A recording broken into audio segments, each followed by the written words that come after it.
नमस्कार साथियों। मैं पंकज पवार आपका दोस्त। और मेरी कोशिश आपसे ये रहेगी कि चाहे उत्तराखंड हो या फिर उत्तराखंड से बाहर के जो समसामयिक मुद्दे हैं उन पर मैं अपना एनालिसिस और अपनी बात ज़रूर आप लोगों के सामने रखूं, और वो भी बेबाकी से, बिना लाग लपेट के। अच्छा, मैं इन दिनों जो चर्चा चल रहा है रणवीर इलाहाबादिया और ख़ास तौर पर समय रैना के इंडियाज़ गॉट टैलेंट में का जो शो है उनका, उसको लेकर बड़ी चर्चाएं हैं। चर्चाएं क्या, लोगों में बहुत गुस्सा है। जिस तरीके की वल्गर बातें की गई, वो कहीं ना कहीं बहुत ऑब्जेक्शन इसको लेकर पूरे देश भर में है। और इसे ऑब्जेक्शन नहीं, ये एक तरीके से इन तमाम युवाओं के लिए रियलिटी चेक है कि आप लोग कंटेंट तो बना रहे हैं, कंटेंट बनाइए, बहुत अच्छी बात है।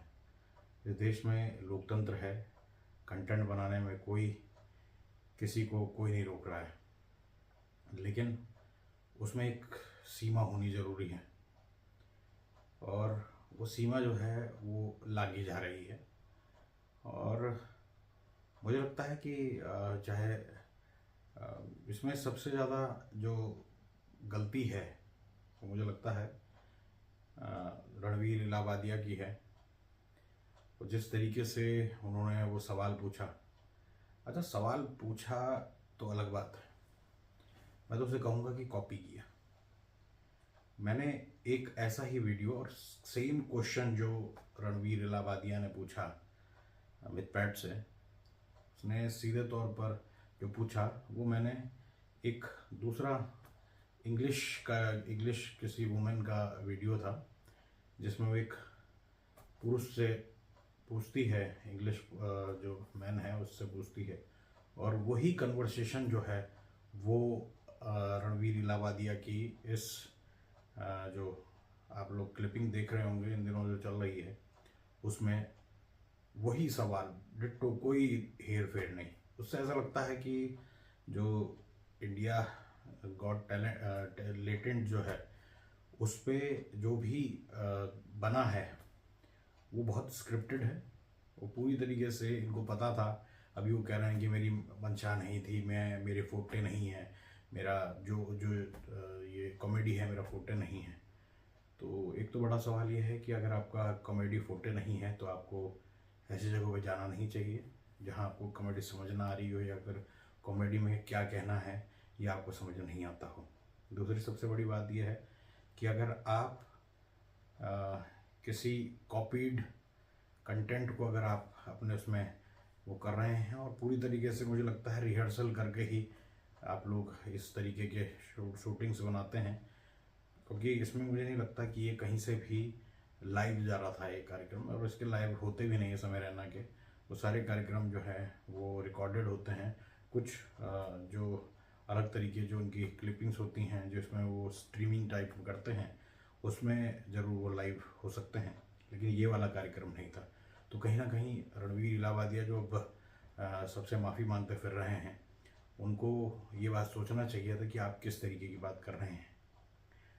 और माता पिता के बारे में जिस तरीके से उन्होंने बात कही, और मिटपैट से जो सवाल उन्होंने पूछ डाला, वो कहीं से भी एक्सेप्टेबल नहीं है। और मुझे लगता है कि अब कानून कितनी कार्रवाई करेगा, और देश भर में उनको लेकर जो नाराज़गी है, और जगह जगह एफआईआर भी हो रही है, उसमें उनका जो भी स्टेक होगा, जो भी वो कानूनी कार्रवाई में जो वो जाएंगे, उनमें उनको देखना होगा।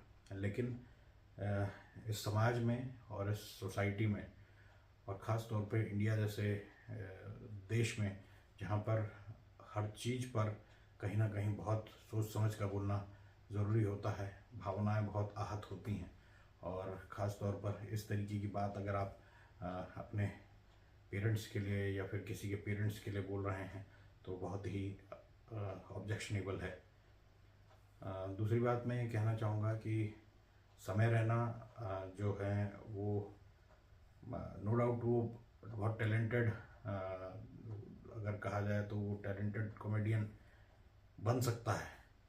वो उसकी जो कॉमिक टाइमिंग है बहुत अच्छी होती है, लेकिन जो उसमें वल्गैरिटी होती है वो कहीं ना कहीं उसको उसको कुछ सर्टेन ऑफ जो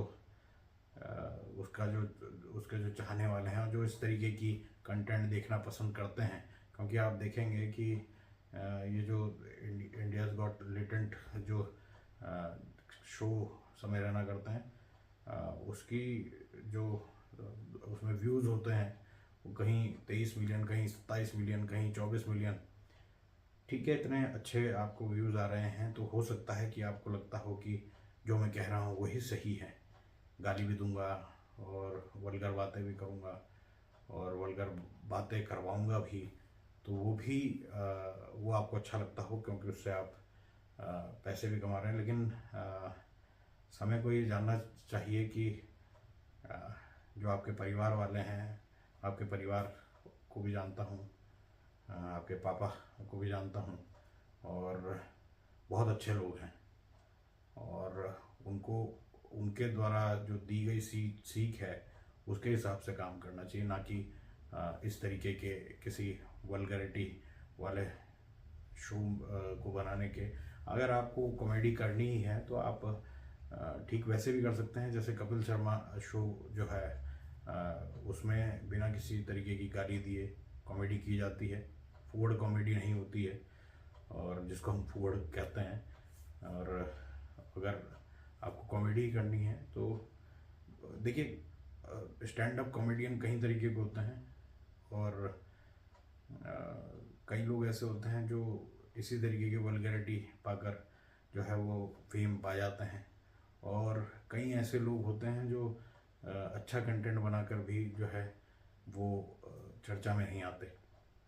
तो मेरी आप सबसे जो मेरे जानने वाले भी हैं, जो मेरे इस वीडियो को देख भी रहे हैं, उनसे भी आग्रह है कि अगर आप देखना ही बंद करेंगे इस तरीके के शो को, तो कहीं ना कहीं तब जाकर जो ये कंटेंट बनाने वाले लोग हैं उनको समझ में आएगा कि किस तरीके का कंटेंट उनको बनाना है।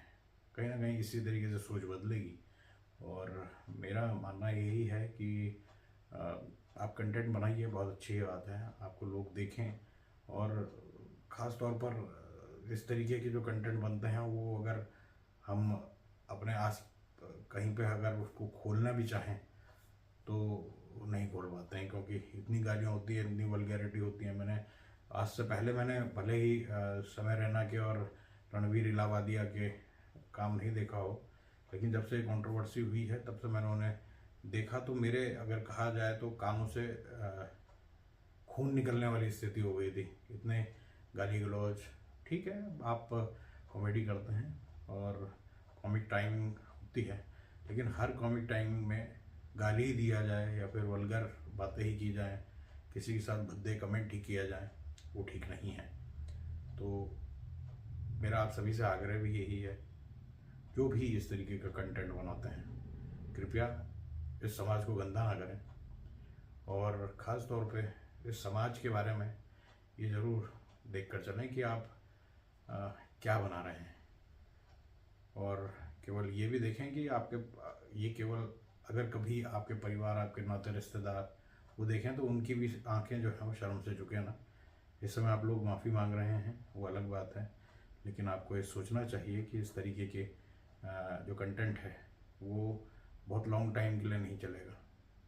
लॉन्ग टाइम के लिए वही चलेगा जो सभ्यता के साथ होगा, जो अगर कहा जाए तो एक सीधी लाइन वाला होगा, और जो बहुत लिहाज वाला होगा। उसमें एक महिला और हैं अपूर्व मखीजा, वो भी मैंने उनको इंस्टा में एक दो बार देखा, लेकिन उनकी जो भाषा है वो भी बहुत अच्छी नहीं है। तो इसलिए मैं उनसे भी आग्रह करूँगा कि इस तरीके की चीज़ें जो हैं वो छोड़ें और वो चीज़ ट्राई करें जिससे आपको सम्मान मिले। और अगर आप कहीं जाएं तो 10 लोग आपको देख के सल्यूट करने का मन करे उनका, ना कि ऐसा समय आया है कि आप लोगों को या तो हवालात का मुंह देखना पड़े या फिर कानूनी पचड़े पड़ना पड़े। तो दोस्तों, आज इस वीडियो में इतना ही कहना चाहूँगा, और आगे भी आपको इस तरीके के उत्तराखंड से जुड़े हुए और देश की जो समसामयिक जो राजनीति है या फिर सामाजिक ताना बाना है उसको लेकर जो वीडियो जो हैं वो मिलते रहेंगे। तो मिलते हैं अगले किसी वीडियो में, तब तक के लिए नमस्कार।